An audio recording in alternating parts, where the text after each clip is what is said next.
Hello students, welcome to the official YouTube channel of the Dronas। आज हम लोग RB NTPC का 2016 में किसी एक शिफ्ट में जितना भी मैथ का क्वेश्चन आया था उसको लेकर डिस्कस करेंगे। स्टार्ट करने से पहले एक चीज़ मैं आपको बताना चाहूँगा कि आरबी एनटीपीसी का जो आने वाला एग्ज़ाम है उसके लिए कंप्लीट ऑनलाइन कोर्स बहुत ही जल्दी स्टार्ट होने वाला है। उसके बारे में अगर आपको कुछ भी डिटेल जानना है तो इस नंबर पे फ़ोन करके आप पूछ सकते हो। इस यूट्यूब चैनल के माध्यम से हम लोग पहले 2016 में जो क्वेश्चन आया था प्रीवियस ईयर के क्वेश्चन वो डिस्कस करेंगे। उसके बाद एक्सपेक्टेड क्वेश्चन भी डिस्कस करेंगे। पर अगर आप पूरा कंप्लीट कोर्स लेना चाहते हो तो इस नंबर पे फ़ोन करके आप पूछ सकते हो। ओके, तो चलो स्टार्ट करते हैं। तो ये है फर्स्ट क्वेश्चन। फर्स्ट क्वेश्चन क्या बोल रहे हैं? सिंप्लीफाई करने के लिए दिया गया है। ओके, तो क्या दिया गया है? ये रूट है। ओके, ये जो क्वेश्चन था इसमें क्या था? रूट था। ओके, टोटल रूट है, ये टोटल रूट है। तो क्या दिया है? 1 माइनस साइन स्क्वायर थीटा। ये साइन स्क्वायर थीटा है। 1 माइनस साइन स्क्वायर थीटा। मैं क्वेश्चन को फिर से लिख देता हूँ। रूट ऑफ 1 माइनस, ये है आपका साइन स्क्वायर थीटा।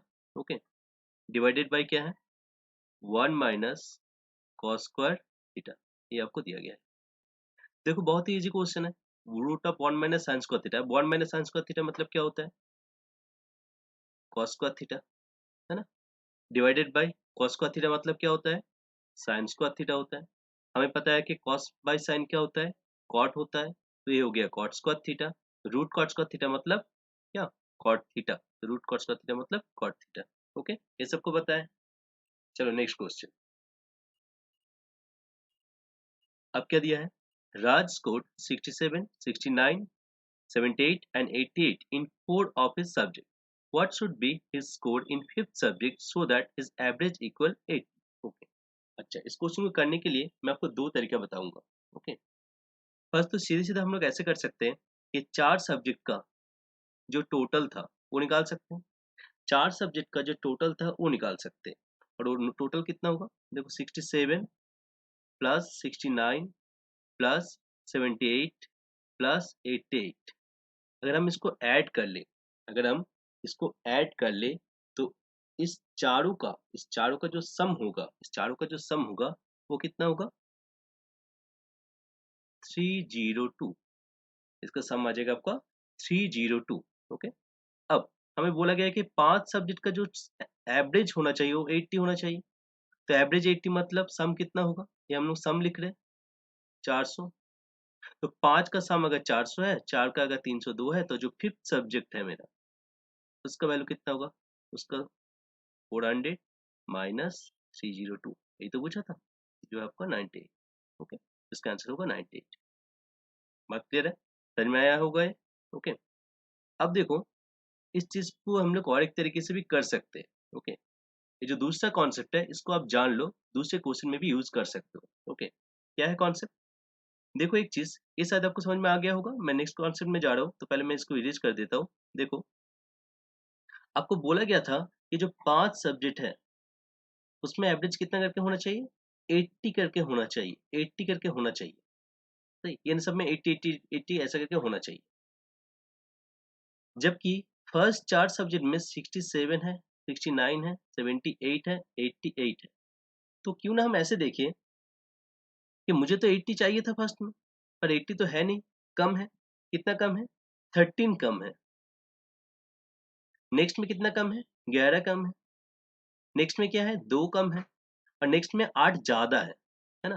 तो देखो अगर मुझे सब में 80 80 80 करके चाहिए था, पर अगर एक कम है, तो ये जो कमियां है, ये जो कम है, जितना कम है वो किसमें होना चाहिए? किसमें ऐड करना होगा? वो मुझे ऐड करना होगा किसमें? फिफ्थ सब्जेक्ट में जाके ऐड करना होगा। तभी तो मेरा टोटल जो है वो 400 रहेगा। यानी मैं बोलूंगा कि मेरा जो फिफ्थ सब्जेक्ट होगा वो क्या होगा? 80 तो एवरेज था ही, साथ साथ फर्स्ट में जो 13 कम था वो भी ऐड कर दो इसके साथ। नेक्स्ट में 11 कम था वो ऐड कर दो। फिर 2 कम है उसको ऐड कर दो। और फोर्थ में 8 ज्यादा था तो उससे 8 माइनस कर दो।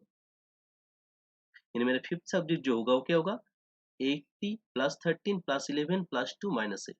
अब इसको सॉल्व करोगे तो देखो फिर से आपका 98 ही आएगा। यानी आपका फिफ्थ जो सब्जेक्ट है वो कितना होगा? 98 होना चाहिए।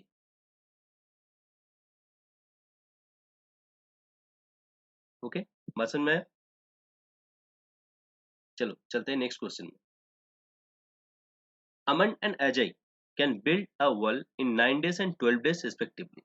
In how many days can they finish the work if they together work? Okay. तो क्या बोल रहा है अमन, मैं आशा करता हूँ कि आप लोगों को इस टाइप के क्वेश्चन करना आता है। ओके, यानी इसका प्रोसेस पता है। तो अमन का 9 डेज, अजय का 12 डेज, इस डेज को लेके हम लोग एलसीएम बना लेते हैं। ओके, तो एलसीएम कितना हो जाएगा 36, ये हो गया मेरा टोटल वर्क। तो अमन का कितना हो गया 4 वर्क पर डे, अजय का हो गया 3 वर्क पर डे। तो दोनों मिलके कितना कर रहे हैं 7 वर्क पर डे। तो 36 वर्क कितने दिन में करेगा, यही तो पूछा है। 36 वर्क कितने दिन में करेगा, जब दोनों मिलके काम करेगा 7 कर लेगा एक दिन में, 36 करेगा 36/7, यानी 5/1/7 days, 5/1/7 days, answer A. Okay, next, Anil bought 100 eggs at ₹6 per egg.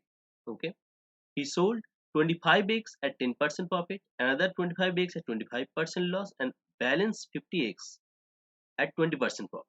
Find the overall profit or loss percent Anil made. Okay, हम ऐसे देख सकते हैं कि उसका जो सीपी था, सीपी जो था एक एक का 6 रुपीज करके, एक एक का 6 रुपीज कर, टोटल एक कितना था 100।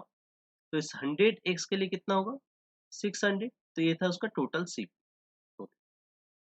नेक्स्ट क्या बोल रहा है, अब एसपी की बारी। अब क्या है एसपी की बारी। एसपी में 25 एक को 25 एक क्या किया है 10% प्रॉफिट में बेचा है। तो इसमें जो प्रॉफिट आया है वो कितना है, देखो 25 एक के ऊपर 10% प्रॉफिट, तो 25 एक का जो कॉस्ट प्राइस है उसके ऊपर 10% प्रॉफिट है। एक का कॉस्ट प्राइस कितना था 6, तो जो 25 का जो कॉस्ट प्राइस होगा वो क्या होगा 25 × 6। मैं इसको अभी सॉल्व नहीं कर रहा हूँ, ऐसे रख रहा हूँ। इसके ऊपर मुझे 10% प्रॉफिट चाहिए था, है ना, इसके ऊपर 10% प्रॉफिट चाहिए था। तो कितना आएगा, इसको अगर आप सॉल्व करोगे तो कितना आएगा 25 4 से जाएगा 100, 60/4 यानी 15। ओके, नेक्स्ट, नेक्स्ट 25 एक के लिए क्या हुआ है लॉस हुआ है। तो नेक्स्ट 25 का भी कॉस्ट प्राइस तो उतना ही है, सही, पर इसमें क्या हुआ है लॉस हुआ है। कितने का लॉस हुआ है 25% का लॉस हुआ है, 25% का लॉस हुआ है, यानी 1/4 लॉस हुआ है। ओके, तो 1/4 अगर लॉस हुआ है, अगर हम लोग लॉस कैलकुलेट करें तो कितना आएगा 1/4, 150/4, 150/4 मतलब 37.5। ओके, तो ये क्या है लॉस है मेरा। नेक्स्ट देखो, नेक्स्ट 58, नेक्स्ट जो 58 है उसके लिए क्या हुआ है, उसके लिए फिर से क्या हुआ है प्रॉफिट हुआ है। नेक्स्ट 58 का कॉस्ट प्राइस कितना 50 × 6, इसमें क्या हुआ है, तो इसमें मुझे क्या मिला है प्रॉफिट। ओके, तो इसमें के ऊपर प्रॉफिट कितने का 20% का प्रॉफिट, तो 20%, 20%, तो 20% मतलब 1/5 होता है ना, 20% मतलब 1/5 होता है। तो ये कितना आएगा प्रॉफिट, ये आएगा आपका 60 का प्रॉफिट। तो देखो ओवरऑल क्या मिला, 2 प्रॉफिट और एक लॉस, सही। तो 2 प्रॉफिट 1 लॉस, अगर आप इसको इस दोनों को ऐड करोगे 60 + 15 यानी 75 का प्रॉफिट, और उसमें से लॉस को माइनस कर दो, 37.5 को माइनस कर दो लॉस, सही। तो मुझे जो ओवरऑल मिलेगा वो कितना मिलेगा 37.5 ही मिलेगा। ओके, तो ये मेरा मुझे मिल रहा है ओवरऑल प्रॉफिट कितने का 37.5 का। ओके, हमें क्या चाहिए फाइंड द ओवरऑल प्रॉफिट और लॉस परसेंट। तो मुझे प्रॉफिट तो मिल रहा है, अब हमें निकालना है प्रॉफिट परसेंट कितना मिल रहा है। प्रॉफिट परसेंट कितना होगा 37.5 का प्रॉफिट इसमें 600 में इंटू 100। ओके, इसको सॉल्व करोगे 37.5/6 यानी ये आएगा आपका 6.25%। ओके, जो क्या है profit 6.25% profit.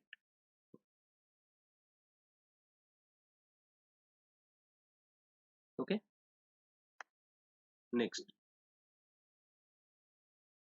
a tank can be filled by two taps X and Y in 5 hours and 10 hours respectively, while another tap jet empty the tank in 20 hours. In how many hours can the tank be filled if all 3 taps are kept open? तो बहुत easy question है, basic question है। तो हम लोग ऐसे कर लेते हैं, x 5 आवर और y 10 आवर और z क्या है, खाली कर रहा है 20 आवर्स में। एलसीएम ले लेते हैं, एलसीएम कितना आएगा 60 लीटर मान लेते हैं। नहीं, तो ये कितना होगा, जिसको 60 की जगह आप 20 लेके भी कर सकते हो, ओके, इसको 20 लेके भी किया जा सकता है, 60 या 20 कोई भी आप लेके कर लो। अगर आप एग्जैक्ट एलसीएम लेके करना चाहते हो तो आप 20 लेके भी कर सकते हो। तो ये 4 लीटर आ रहा है। नेक्स्ट ये कितना होगा, 2 लीटर आ रहा है। ये कितना हो रहा है, -1 लीटर आ रहा है, सही, -1 लीटर आ रहा है, क्योंकि ये क्या है, एम्प्टी कर रहा है जेट। तो कितना आ रहा है देखो, 6, अगर 1 घंटे में देखें तो 6 भर रहा था, एक खाली हो रहा था, यानी 5 लीटर भरा जा रहा है 1 घंटे में। तो 20 लीटर कितने घंटे में भरा जाएगा, 20/5, यानी 4 घंटे में। तो आंसर कितना होगा, 4। ओके, चलो next. The distance between two place A and B is 300 kilometre. Okay, तो दो प्लेस ए बी, इसका डिस्टेंस है 300 किलोमीटर। ओके, ये डिस्टेंस है total 300 kilometre. Two riders on scooter start simultaneously from A and B towards each other. एक दूसरे की तरफ आ रहे हैं। The distance between them after 2.5 hours is 25 kilometre. यानी एक दूसरे के बीच का जो डिस्टेंस है 2.5 आवर्स के बाद वो कितना हुआ है, 25 किलोमीटर। मान लेते हैं कि 2.5 आवर्स के बाद फर्स्ट जो राइडर है वो मान लेते हैं कि इतना गया था, ओके, इस पी पॉइंट में आया है, और सेकंड राइडर आया है मान लो क्यू पॉइंट में। तो P एंड Q के बीच का जो डिस्टेंस है वो अभी कितना हो गया, 25 किलोमीटर हो गया है, ओके, जो हमें बोला गया। इसका मतलब इस दोनों राइडर मिलके 2.5 आवर्स में जो डिस्टेंस कवर किया है वो कितना कवर किया है, 300 माइनस 25 किलोमीटर कवर किया है ना, क्योंकि पहले 300 किलोमीटर का डिस्टेंस था दोनों के बीच में, अभी बस 25 किलोमीटर का ही बचा है, यानी बाकी कितना कवर किया, 275 किलोमीटर कवर किया है। right? हमें बोला गया था if the speed of one scooter is 10 kilometre per hour more than other, okay, तो एक का स्पीड क्या है, दूसरे से 10 ज्यादा है। आप ऐसे मान सकते हो कि एक अगर x है तो दूसरा क्या होगा, x+10 होगा। अब देखो जब एक दूसरे की तरफ आ रहे हैं तो हमें पता है कि रिलेटिव स्पीड क्या हो जाता है, ऐड हो जाता है, यानी दोनों मिलके एक एक घंटे में कितना कवर कर रहा है, दोनों का स्पीड ऐड करो, 2x+10, है ना।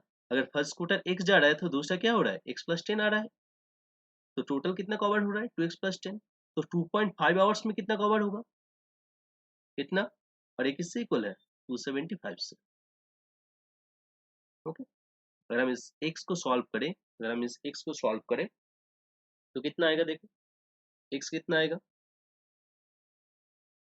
2.5 है, इसको आप सॉल्व कर लो, बाई 10 कर लो, तो बाई 10 करने से कितना हो जाएगा, 11 से जाएगा, यानी 110। सही, चलो मैं इसको आपके लिए सॉल्व कर देता हूँ।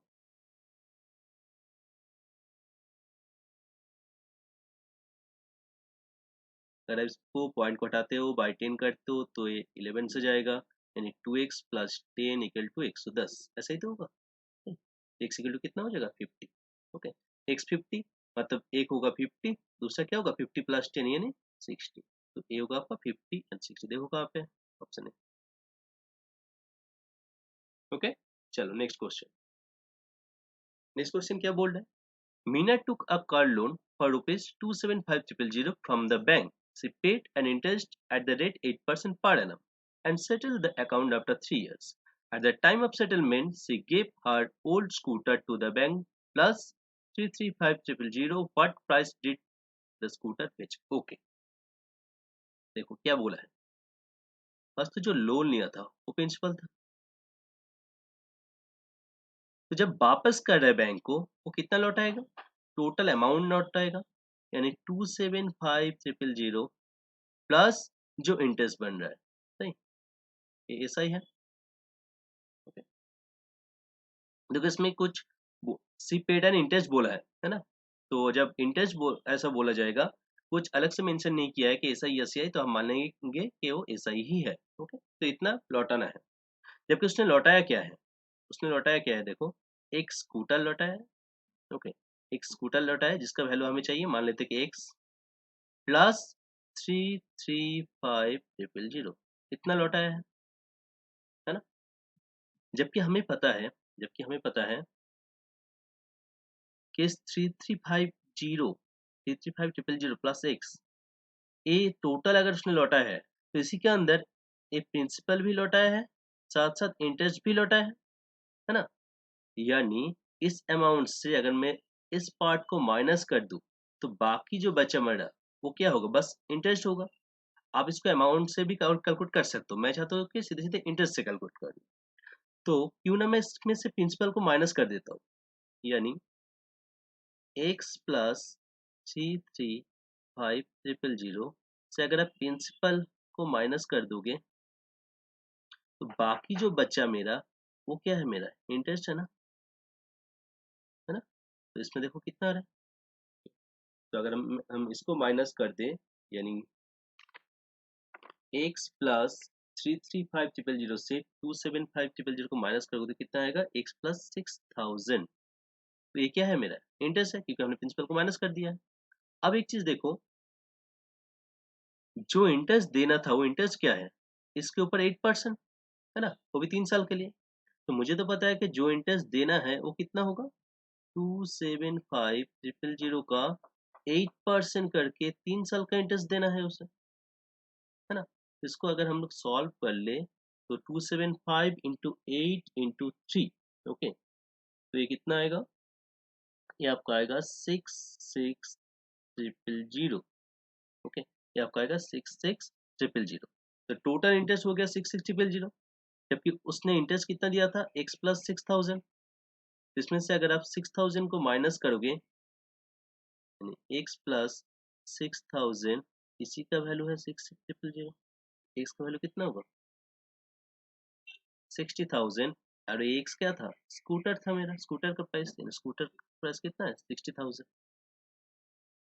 ओके। समझ में आया। चलो next, in the following number series one missing term is shown by question mark, choose the missing, okay. तो मिसिंग सीरीज है, देखते हैं क्या है, 6, 12, 20, 30, नेक्स्ट मिसिंग 56, 72। अच्छा, तो मुझे दिख रहा है कि जो नंबर है बहुत नज़दीक है ना, ज़्यादा इंक्रीज तो हुआ नहीं है। तो हम लोग डिफरेंस चेक कर लेते हैं, 6, ये क्या है 8, ये क्या है 10, तो 6, 8, 10 पैटर्न मिल चुका है। तो ये क्या होना चाहिए 12, राइट। तो ये कितना होगा 42, और ये कितना होना चाहिए तब, अगर ये 12 है तो 14 होना चाहिए। देख लो कि 14 हो रहा है कि नहीं, हाँ हो रहा है, तो और करने की जरूरत नहीं है, 42, ये मेरा आंसर होगा 42, ओके। चलो next, which of the following are called supplementary angle. Supplementary angle किसको कहते हैं, इसमें आप दो चीज जान लो, एक सप्लीमेंट्री एंगल और दूसरा कॉम्प्लीमेंट्री एंगल, ओके। सो सप्लीमेंट्री एंगल मतलब जब दो एंगल का सम क्या होता है 180, जैसे मान लो कि ऐसा दिया गया है, ये अगर अल्फा है, ये अगर बीटा है, तो अल्फा प्लस बीटा ये क्या होगा 180 होगा। तो अल्फा एंड बीटा एक दूसरे को कहा जाएगा एक दूसरे का सप्लीमेंट्री एंगल, ओके। तो ये हो गया जब टोटल होगा 180। अगर बोलता कॉम्प्लीमेंट्री एंगल, ये भी आप जान लो, अगर आपको बोला जाता कॉम्प्लीमेंट्री कॉम्प्लीमेंट्री एंगल तो क्या होता, जब जब दो एंगल का सम 90 डिग्री होता है, मान लो ये है ए, ये बी, तो ए प्लस बी क्या होगा 90 डिग्री, तो ए एंड बी को बोला जाएगा एक दूसरे का complementary angle, okay. Next, a man buys 144 orange for rupees 360 and sells them at a gain of 10%. At what rate per dozen does he sell? कौन से रेट में बेचा गया था पर डजन को। तो हमें सेलिंग प्राइस चाहिए, तो 360 क्या है सीपी है, इसके ऊपर प्रॉफिट हुआ है 10% का। तो अगर हम लोग एसपी बनाते हैं तो 360 का कितना होगा 110%, है ना। तो सॉल्व मत करो, ऐसे रख दो। तो इतने में बेचना है, अब इतने में कितने को बेच रहे हैं, ऑरेंज कितना था 144, तो 144 का एसपी इतना है ना। हमें क्या चाहिए एक डजन का कितना पर डजन, तो 12 का कितना होगा, यही तो चाहिए, यही चाहिए ना, ओके। 36 इंटू 11, एक के लिए डिवाइड करोगे, 12 के लिए मल्टीप्लाई करोगे, सही। 12 से जाता है, 12 3 जा, तो कितना होगा 33, तो आंसर होगा 33। Okay, next. अब देखो इस टाइप के क्वेश्चन आरबी में पूछा जाता है। ओके, जो वेन डायग्राम टाइप का क्वेश्चन होता है, इस टाइप के क्वेश्चन आपको दिया जाएगा, या तो डायग्राम दे के पूछा जाएगा या फिर ऐसे कुछ इन्फॉर्मेशन दे के पूछा जाएगा। क्या बोला जा रहा है? In a class of 40 students 28 can speak Tamil and 30 can speak Telugu. All students can speak at least one of the two language. Okay, तो देखो अगर हम इसका डायग्राम देखें तो आप डायग्राम बना के इसको कर सकते हो ऐसे। टोटल स्टूडेंट कितना है? 40 है, 12 स्टूडेंट है 40। कुछ ये मैं मान लेता हूँ कि ये है आपका तमिल का सर्कल, ये तेलुगु का सर्कल। तो तमिल कितना बोल सकता है? 28। तेलुगु कितना बोल सकता है? 30। अब मैंने इधर क्यों लिखा, इधर क्यों नहीं लिखा? देखो इस डायग्राम में ए वाला जो पार्ट है वो क्या है? इसमें हम उसी डेटा को लिखेंगे जो ओनली तमिल बोल सकता है पर तेलुगु नहीं। इसमें हम उसी डेटा को लिखेंगे जो ओनली तेलुगु बोल सकता है पर तमिल नहीं। और ये क्या है? बोथ। हमें जो दिया था 28, 28 क्या है? कैन स्पीक तमिल, पर नहीं बोला था कि ओनली तमिल। अगर ओनली बोलते तो हम इधर लिखते 28 को, पर हमें बोला है कि तमिल, तो हम इसको बाहर लिखेंगे। यानी इसमें कुछ हो सकता है जो तेलुगु भी बोलता है। सेम तरीके से तेलुगु के लिए भी। अब बीच वाला जो डेटा है वो हमें नहीं पता। अगर मैं इसको x मान लेता हूँ, अगर मैं इसको x मान लेता हूँ, तो ए वाला जो पार्ट होगा वो क्या होगा? 28 माइनस एक्स। और ये क्या होगा? 30 माइनस एक्स, है ना, क्योंकि टोटल 30 था।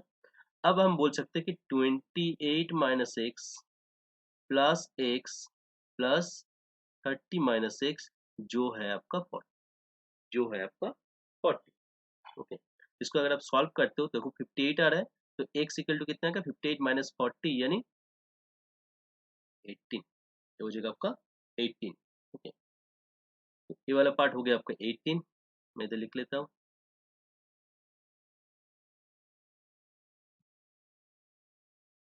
ये हो गया आपका 10, ये हो जाएगा आपका 12।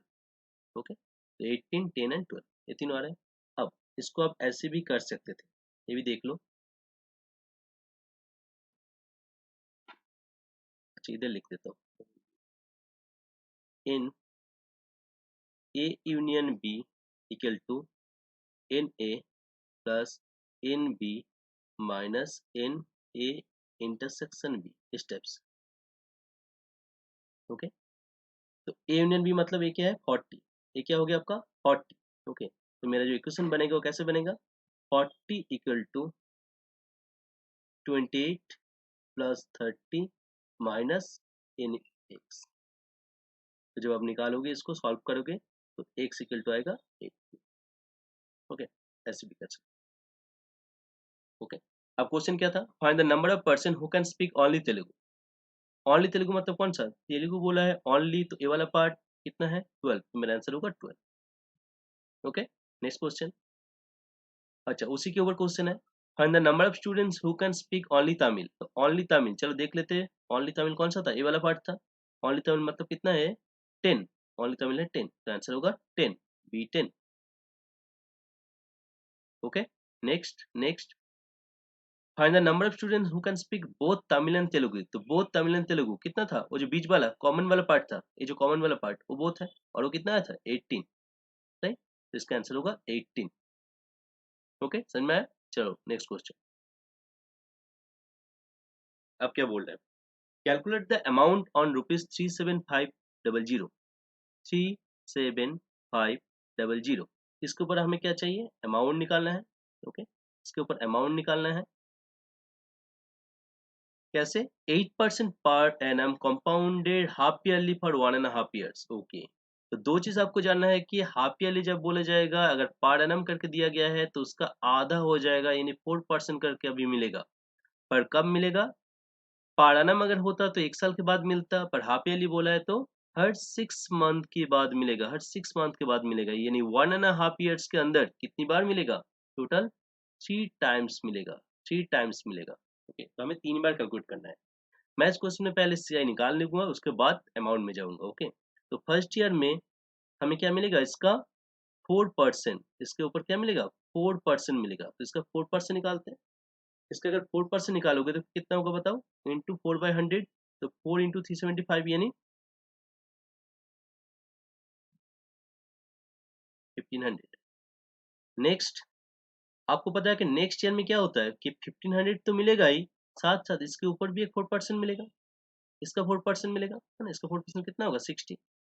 और थर्ड, थर्ड मतलब थर्ड ईयर नहीं, थर्ड टाइम, ओके, क्योंकि हर 6 मंथ के बाद मिल रहा है। फिर से 1500 प्लस 60 प्लस 60, दो 1500 के लिए 2 बार 60 आएगा, दो 1500 के लिए 2 बार 60 आएगा, और इस 60 का भी 4%, 60 का भी 4%, तो कितना आएगा 60 का 4% मतलब 240/100 यानी 2.4। तो देखो मेरा जो टोटल सी आई आ रहा है, टोटल सी आई जो आ रहा है वो कितना आ रहा है, ये टोटल 3 टाइम्स है, 4500 प्लस 60 इंटू 3 180 प्लस 2.4, यानी चलो इसको कर लेते हैं 4682.4, ओके, 4682.4, यह सी आई। और हमें क्या पूछा था, अमाउंट, अमाउंट मतलब इस प्रिंसिपल को भी ऐड करना होगा। इसके साथ साथ अगर हम लोग प्रिंसिपल को ऐड कर देते हैं, यानी 37500 के साथ साथ 4682.4 को अगर आप ऐड कर दो तो क्या आ रहा है 42182 ऑप्शन ए, ओके, समझ में आया। चलो next question, how many prime numbers are there between 50 and 100, ओके। तो देखो एकदम सीधे सीधे क्वेश्चन पूछा गया है ना। तो 50 एंड 100 के बीच में कितना प्राइम नंबर है, 50 एंड 100 के बीच में कितना प्राइम नंबर है। तो 50 से लेके 100 के बीच में टोटल 10 प्राइम नंबर होता है, इसको भी याद रख लो। 1 से लेके 50 के बीच में कितना प्राइम नंबर होता है, 15 प्राइम नंबर होता है।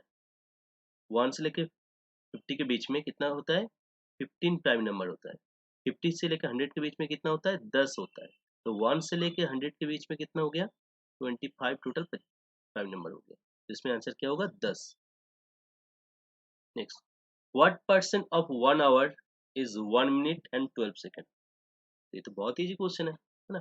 What percent of 1 our is 1 minute 12 second, तो 1 मिनट 12 सेकेंड 1 आवर का कितना परसेंट, तो हम लोग ऐसे कर लेते हैं कि 1 आवर मतलब 3600 सेकेंड, ओके, इसको सेकंड में चेंज कर लेते हैं, और 1 मिनट 12 सेकंड को भी सेकंड में कर लेते हैं, तो कितना हो जाएगा 72 इंटू 100। 3600 का कितना परसेंट, ये तो पूछा था, है ना। तो 0 0 कैंसिल, 36 2 से जाएगा, यानी आंसर होगा 2%। तो देखो कितना इजी क्वेश्चन आया था। Next, three bells ring at interval of 15, 20 and 30 minutes respectively. If they all ring at 11 a.m. together, at what time will they next ring together? Okay. तो ये एलसीएम एलसीएम जो chapter है उसके ऊपर question है। क्या बोला है कि 3 बेल है जो 15, 20 एंड 30 मिनट्स के बाद बाद बज रहा है। कौन सा टाइम ऐसा होगा, 11 एम के बाद कौन सा टाइम होगा जब तीनों एक साथ बजेगा। तो तीनों एक साथ तभी बजेगा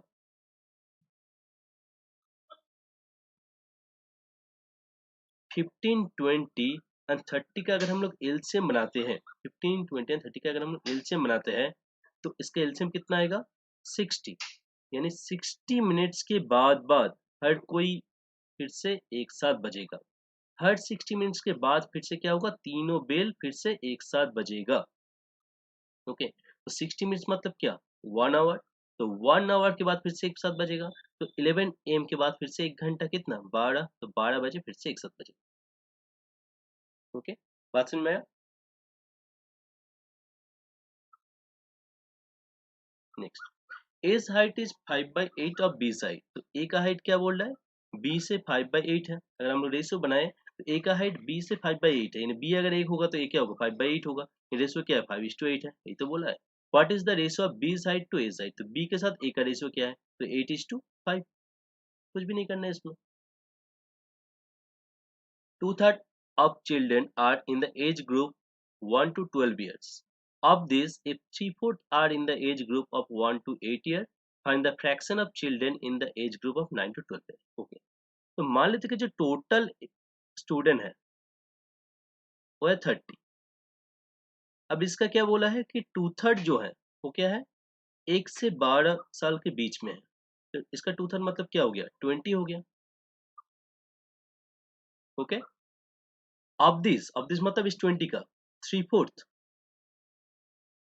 यानी 15 क्या है, 1 से 8 साल के बीच में है।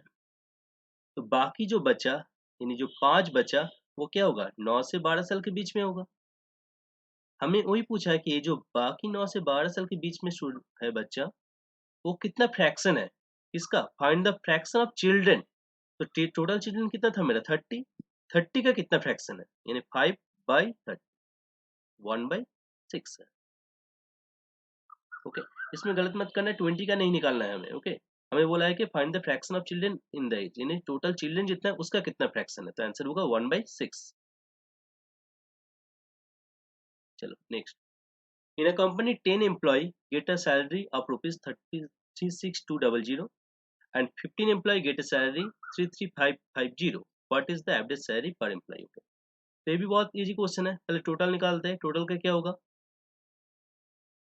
36,200 इंटू 10 प्लस 33,550 इंटू 15, ये हो गया टोटल सैलरी। इसका एवरेज बनाना है, एवरेज मतलब 10 प्लस 15 टोटल 25 एम्प्लॉय का बनाना है, यही करना है ना बस। इसको हमें सॉल्व करना है। ओके, अब इसको आप सॉल्व कर सकते हो। देखो सॉल्व करने के लिए आप सीधे सीधे मल्टीप्लाई करके तो कर सकते हो, या फिर आप एक काम कर सकते हो, मैं इसको कॉमन ले लेता हूँ।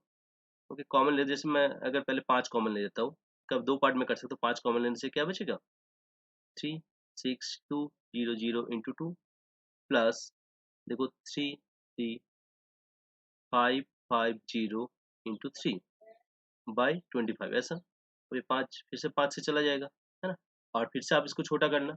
ओके, इसको जब छोटा करोगे, मैं इसको सीधे कर देता हूँ, ये आपका जो आंसर आएगा,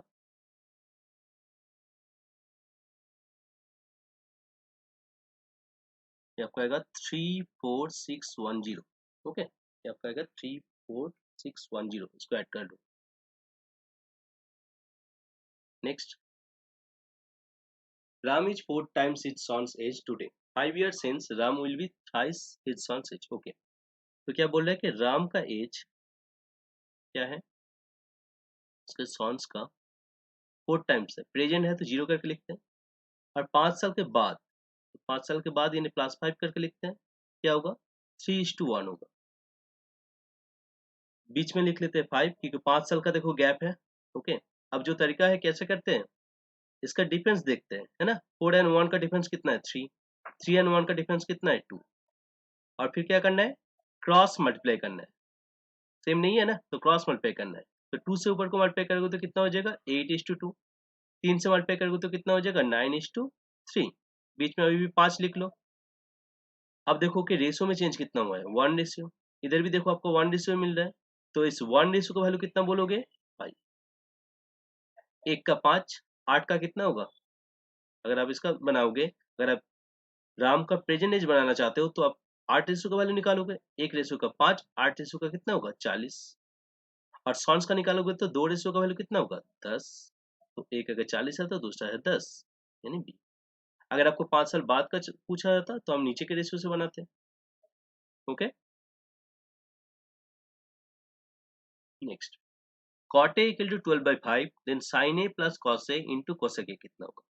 ओके, तो sin a plus cos a into cosec ए, देखो कोसेक ए को अगर मैं साइन ए लिख दूं 1/sin a, कोसेक ए हमें पता है कि कोसेक ए मतलब क्या होता है 1/sin a, है ना। तो मैंने कोसेक ए को क्या लिखा 1/sin a into 1/sin a, तो sine A by sine A एक बार plus cos A by sine A, तो 1 प्लस क्या हो गया 40, 1 प्लस 12/5, तो 17/5। नेक्स्ट,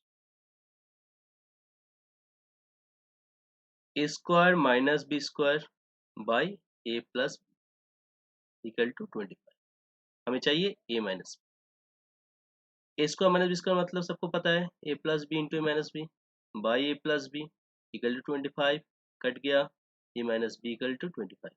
देखो कितना इजी क्वेश्चन है। Next, A man sells a table for 4200 at 25% loss. At what price must he sell to get a profit of 25%? तो क्या बोला है कि पहले 25% लॉस में बेचा था। तो हमें पता है कि सीपी जो है उसको हम लोग क्या मानते हैं, 100% मान के चलते हैं। उसका 25% लॉस में बेच रहे हैं, इसका मतलब सीपी का 75% में बेचे, यानी 75% का वैल्यू कितना है, 4200। अगर हमें 25% प्रॉफिट कमाना है तो कितने में बेचना होगा, 125% में बेचना होगा। तो 4200 बाई 75 इंटू 125, यही तो निकालना है। 25 3 से जाएगा, 25 5, 3 से काटो, सही, तो कितना होगा 7000। और समझाया, 75% का वैल्यू दिया था, 125 का निकालना है। Okay, next. The product of two number is 35828 and their HCF is 26. Find their LCM. दो नंबर का प्रोडक्ट दिया हुआ है, दो नंबर का HCF दिया हुआ है, हमें चाहिए उस दो नंबर का LCM, उस दो नंबर का LCM। ओके, हमें पता है कि LCM इंटू HCF क्या होता है, दो नंबर का प्रोडक्ट होता है। दो नंबर अगर N1 एंड N2 है तो N1 इंटू N2, ओके, ये होगा LCM इंटू HCF। तो ये जो प्रोडक्ट है वो तो दिया गया है 35828, एलसीएम निकालना है, एलसीएम है 26, मेरा एलसीएम क्या होगा 35828 बाई 26, बस इसको डिवाइड करना है। ओके, इसको डिवाइड करोगे तो कितना आएगा 1378, आंसर होगा 1378। Next, what is the measure of the two equal angle of A right isosceles triangle. Okay, ये तो सबको पता है, राइट आइसोस्केलस ट्रायंगल मतलब क्या, एक एंगल क्या होगा 90 डिग्री होगा, और तीनों का सम कितना होता है 180 होता है, तो बाकी दोनों का सम कितना होता है 90, तो दोनों क्या होगा आइसोस्केलस है, मतलब आधा आधा होगा, यानी कितना करके होगा 45 डिग्री करके होगा। Okay, next, find two consecutive where thrice the first number is more than twice the second number by 5। Okay, तो मानते कि दो consecutive मेरे x and y है, यानी बोला क्या गया है, कंडीशन क्या है, thrice the first number, first का थ्राइस क्या होगा, सेकंड का ट्वाइस से भी 5 ज्यादा, तो कंडीशन है। ओके, ये कंडीशन दिया गया है, 3x equal to 2x plus 5 ये होना चाहिए। आप क्या करोगे, सीधे सीधे ऑप्शन को इधर पुट करो, चेक कर लो कि कौन सा सेटिस्फाई कर रहा है, कौन सा सेटिस्फाई कर रहा है। मैं इस चीज को चेंज कर दूं, ए 2y है, तो अगर आप पुट करते हो, जैसे कैसे चेक करेंगे, अगर मैं इसमें 5 पुट करता हूँ तो 5 इंटू 3 15 हो रहा है, पर 6 इंटू 2 12 प्लस 5 15 तो नहीं हो रहा है, तो फर्स्ट वाला नहीं हो सकता है। सेकंड को पुट करो, 6 इंटू 3 कितना है 18 है, इधर कितना आएगा 7, 7 इंटू 2 प्लस 5 14 प्लस 5 नहीं हो रहा है। इसको पुट करो, 7 इंटू 3 कितना है 21 हो रहा है, ये 16 प्लस 5 देखो 21 हो रहा है, मैच कर रहा है, यानी ऑप्शन सी। Okay, next. तो ये था आपका क्वेश्चन। ओके, मैं हमने पूरा सेट में जितना भी क्वेश्चन था सब सॉल्व किया है। तो देखा कि बहुत सारे क्वेश्चन था, बहुत इजी था, कॉन्सेप्चुअल क्वेश्चन था, कुछ क्वेश्चन था जिसमें हमें कैलकुलेट करना पड़ा। ठीक है, तो मैं एक बार और आपको बता देता हूँ कि द द्रोणस बहुत जल्दी अरबी एनटीपीसी के लिए बैच स्टार्ट करने वाला है। अगर आप लोग एनरोल होना चाहते हो तो इस कॉन्टेक्ट नंबर में फ़ोन करके इसके डिटेल्स पूछ सकते हो। ओके, आई होप कि आप सबको पूरा सेशन में जितना भी क्वेश्चन हुआ है सब सही से समझ में आया होगा। Thank you.